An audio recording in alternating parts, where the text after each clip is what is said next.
Assalamualaikum everyone, welcome to my channel Psychology Facts by Lara.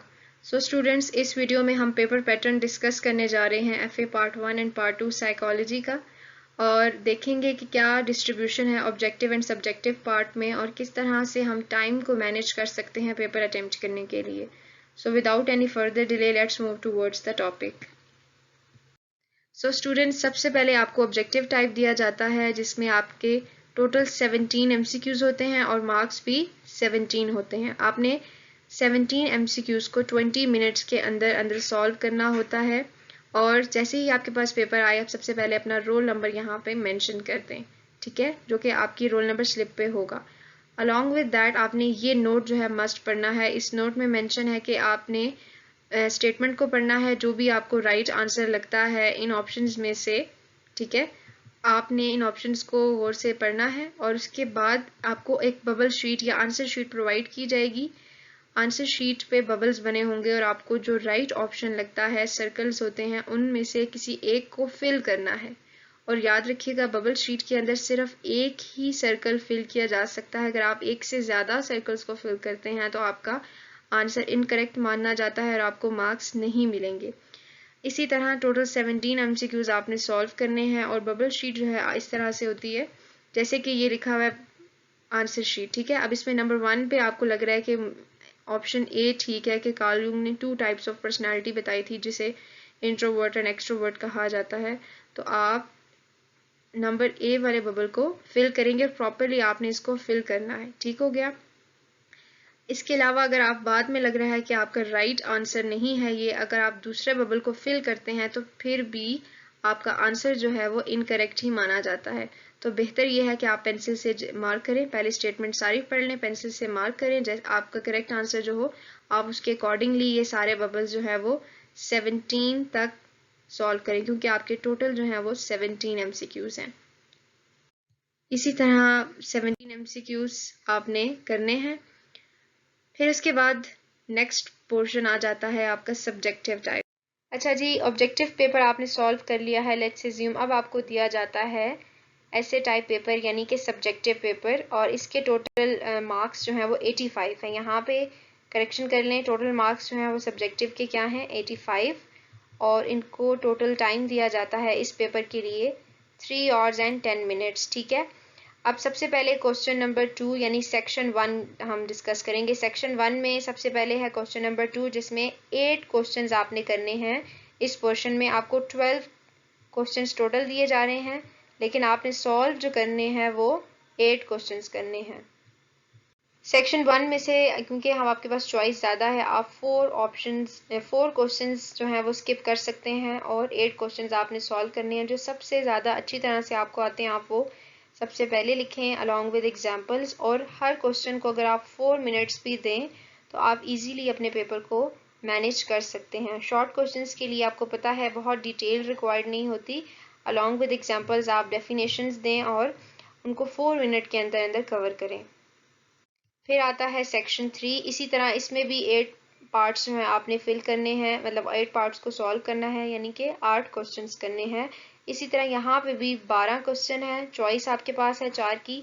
आप जो best आते हैं आप उनको हल करिएगा और हर क्वेश्चन जो है वो 2 मार्क्स का, 2 मार्क्स के अकॉर्डिंगली और टाइम मैनेजमेंट को देखते देखते आपने इस पोर्शन को भी सॉल्व करना है. नेक्स्ट है आपके पास क्वेश्चन 4. अब इसमें से आपने याद रखना है 6 क्वेश्चंस जस्ट आपने सॉल्व करने हैं, ठीक है. पहले जो पोर्शंस थे उसमें आपने 8 करने थे. यहाँ पे जो है आपने जस्ट 6 क्वेश्चन अटेम्प्ट करने हैं और यहाँ पे आपके पास चॉइस जो है वो कितने की होगी, आपके पास 3 क्वेश्चंस की यहाँ पे चॉइस होगी, ठीक है. और इसके टोटल मार्क्स हो गए इस सेक्शन के 12. बाकी जो सेक्शंस थे उनके 16 थे. 16 + 16 + 12 क्या हो गया आपके पास, टोटल जो है शॉर्ट क्वेश्चंस का आपके पास बन गया 44. यानी आप इजीली 44 मार्क्स शॉर्ट क्वेश्चन से भी ले सकते हैं. प्लस आपके 17 MCQs अगर ठीक होते हैं तो आपका बहुत अच्छा जो है वो रिजल्ट बन जाता है विदाउट सब्जेक्टिव भी. स्टूडेंट्स, लास्ट सेक्शन जो है वो सेक्शन 2 कहलाता है. सेक्शन 2 के अंदर हमारे पास 5 क्वेश्चंस होते हैं जिसमें से हमने 3 अटेम्प्ट करने होते हैं। क्योंकि ये लॉन्ग क्वेश्चंस का सेक्शन है, इसमें हर क्वेश्चन को 8 मार्क्स अलॉट हैं, यानी कि आपने 8 मार्क्स के अकॉर्डिंगली अपने तीनों क्वेश्चंस को अटेम्प्ट करना है, along with examples, along with types. अगर डिस्क्राइब की बात की तो ऑब्वियस है कि डिटेल में डिस्कस करना है टॉपिक को।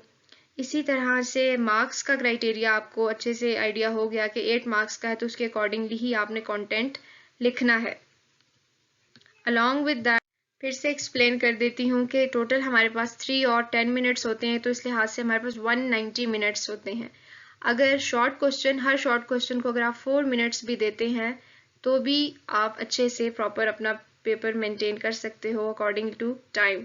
इसी तरह अगर 22 क्वेश्चंस अगर आप 4 मिनट्स में हर क्वेश्चन को 4 मिनट्स दे रहे हैं तो फिर भी हमारे पास 88 मिनट हमारे इस पे लग जाएंगे। Along with that 3 long questions अगर आपने अटेम्प्ट करने हैं, ऑब्वियस है 3 ही करने हैं, उसमें से 20 to 25 या 25 to 30 मिनट्स भी आप देते हैं तो आप लॉन्ग क्वेश्चन अच्छी तरह से मैनेज कर सकते हैं डिटेल में। फिर भी आपके पास 10 to 15 मिनट्स बच जाते हैं, 20 मिनट्स बच जाते हैं, आप उनमें कंपेंसेट करते हो जो चीज़ आपको नहीं आ रही आपने वो एंड पे लिख दी इस तरह से, और प्रॉपर आपने रीचेक कर दिया अपना पेपर, जो करेक्शंस हैं वो कर ली। इस तरीके को अगर आप प्रॉपरली फॉलो करते हैं, टाइम के अकॉर्डिंगली वॉच को आप प्रॉपरली देखते हैं और मैनेज करते हैं टाइम, तो आपका पूरा पेपर अच्छी तरह से मेंटेन हो सकता है। वॉचेस जो हैं वो मस्ट होनी चाहिए स्टूडेंट्स के पास ड्यूरिंग एग्ज़ाम, क्योंकि इससे आप आइडिया लगा सकते हो कि मेरा टाइम कितना रह गया है और कितने टाइम में मैंने नेक्स्ट क्वेश्चन जो हैं वो कवर करने हैं। फिर से हम समअप कर देते हैं कि ये जो पैटर्न डिस्कस किया है ये दोनों ईयर्स के लिए, यानी FA पार्ट 1 एंड पार्ट 2 दोनों के लिए है और कोई भी डिफरेंस नहीं है मार्क्स क्राइटेरिया में और पेपर अटेम्प्ट करने के तरीके में। इसी तरह 17 मार्क्स हमने डिस्कस किया MCQs के होते हैं। शॉर्ट क्वेश्चंस जो होते हैं उस वो टोटल 44 मार्क्स उनके बन जाते हैं, क्योंकि 3 सेक्शंस होते हैं हमने डिस्कस किया। उन 3 सेक्शंस में एक में 2 में 8 करने होते हैं और एक में 6 करने होते हैं, तो उस लिहाज से 22 को अगर हम मल्टीप्लाई करते हैं तो हम 44 मार्क्स बनते हैं, क्योंकि हर क्वेश्चन जो है वो 2 मार्क्स कैरी करता है। फिर हमने लास्ट सेक्शन की अभी भी जो बात की है उसमें 3 क्वेश्चन अटेम्प्ट करने हैं, 3 8 24, तो ये हमारे 24 मार्क्स बन गए। इसी तरह जब हम उनको सम अप करते हैं तो टोटल हमारे मार्क्स बनते हैं 85 प्लस 15 मार्क्स जो होते हैं वो प्रैक्टिकल के होते हैं। इस तरह से हमारा जो साइकोलॉजी का पेपर है वो 100 मार्क्स का बन जाता है। Thank you so much for watching this video. अगर ये वीडियो आपको बहुत पसंद आई है, यूज़फुल लगी है, तो आप मेरे चैनल को सब्सक्राइब करें, इस वीडियो को लाइक करें और ज़्यादा से ज़्यादा शेयर करें। Thank you.